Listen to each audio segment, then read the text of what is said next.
The horror maestros of Malaysia are back. We meet the producer and cast of Jangan Pandang Belakang Chongka. The people behind previous hits like Jangan Pandang Belakang and Jangan Tegur, Malaysia's biggest blockbusters. We also tell you how you can win exclusive gift cards and autographed posters of the movie. Yo, what up? It's Razor Pop lah! After the runaway success of screamfests like Don't Look Back, Chongka, and Be Silent, director Ahmad Idham and producer David Teo have turned to a slightly different genre. That is, the horror comedy. Don't Look Behind the Chongka, which combines the title of two previous films, actually makes fun of the horror genre and its devices. Itu sana tu. Ikut tingkap nak mati sikit. And judging by its box office performance, Malaysians love it. Don't Look Behind the Chongka earned more than 6.3 million ringgit since opening in Malaysia early June, surpassing the performance of their previous hits. It's now set to open on the 23rd of July in Singapore, where Singapore distributor Inghua hopes it will be a hit too. After all, the previous titles like Don't Look Back and Be Silent had performed well here. We caught up with producer David Teo and three of its cast members. First, we meet the lovely Lisa Surihani, a 23-year-old law graduate from the prestigious Aberystwyth University, who's decided to pursue acting before being called to the bar. I graduated last year, and acting actually was something that I started off when I was 11. I did a little bit here and there, of course giving priority to my studies.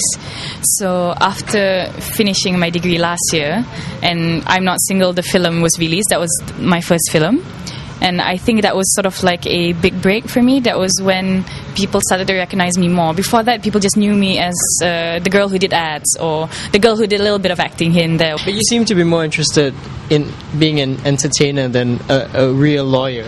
Does it? It seems that way. Maybe I'm wrong. Oh, maybe. maybe. But then the thing is, I enjoy both actually, really, very, very much. Okay. And it's just that it just seems one-sided now, at this moment now, because jobs are coming, quite. It's been, I would say, alhamdulillah lah, or as how Malays would say, murah rezeki, like I would take it as that, like, okay, I'm very humbled by it actually, really, and I know that I consider myself a newbie in this industry as well, although I started when I was 11, but there's a lot more that I've not learned yet, so there's a lot that I would like to try. So while, the offer is coming in or whatever, so I'll do whatever I can while I can, that sort of thing, yeah. So how does a law graduate who deals with facts and logic take to a role that requires her to, be surrounded by ghosts and specters?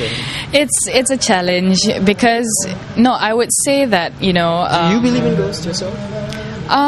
Believe in ghosts? I have, I would say very little knowledge about how the spiritual world is like, you know what I mean? Like, I'm not exactly Jennifer Love Hewitt in Ghost Whisperer, you know what I mean? When I read the script, I was like, oh my goodness, can I pull this off? That was my concern. Can I pull this off? I have little knowledge about how things are like, how witch doctors are like or whatever. So how? So there were consultants there, and they, I wanted to pull this character off well, and it was my first time, playing an antagonist role. Orang jahat. It was my first orang jahat role. So I was like, I gotta pull this off. How do I do it? So there was a lot of, pre-pro discussions and everything. So that helped more or less. And then, telling myself, okay, fine, I'll watch a horror movie. Catch the rest of the interview in the next clip. And if you want to win an autographed movie poster, an exclusive 3-piece movie gift card set, just send an email with the subject heading Scare Me Silly to razortv@sph.com.sg. Don't forget to include your particulars.